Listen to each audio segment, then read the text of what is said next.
buah dalam rangkaian kegiatan Jambore Kader Tim Penggerak PKK Aceh tahun 2018 berlangsung semarak.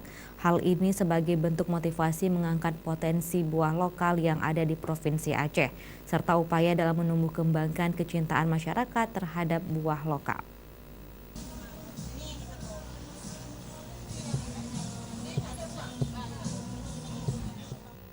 Kontes buah yang dipusatkan di Taman Ratu Sapiatudin, Banda Aceh diikuti oleh tim penggerak PKK dari 23 kabupaten kota di Aceh.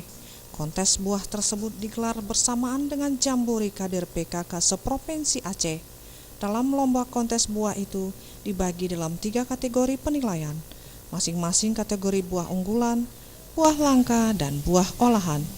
Untuk kontes buah unggulan, kontingen Aceh Tengah menyabet juara pertama, disusul Bener Meriah juara kedua, dan Aceh Timur sebagai juara ketiga. Sedangkan juara pertama untuk kontes buah olahan yaitu Aceh Besar, juara kedua Banda Aceh, dan juara ketiga Aceh Selatan.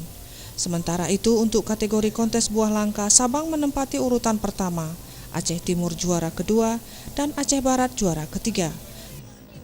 Kontes buah digelar sebagai bentuk motivasi mengangkat potensi buah lokal yang ada di Provinsi Aceh, serta upaya dalam menumbuh kembangkan kecintaan masyarakat terhadap buah lokal. Harapannya ke depannya produksi kalau ini sudah disiapkan produksi buah-buah tadi yang langka bisa lebih banyak lagi dan bisa lebih baik lagi, karena ada yang masih mentah, tapi kalau ini tahun ke depan persiapan bisa lebih matang lagi dari kota. Tim Liputan Aceh TV.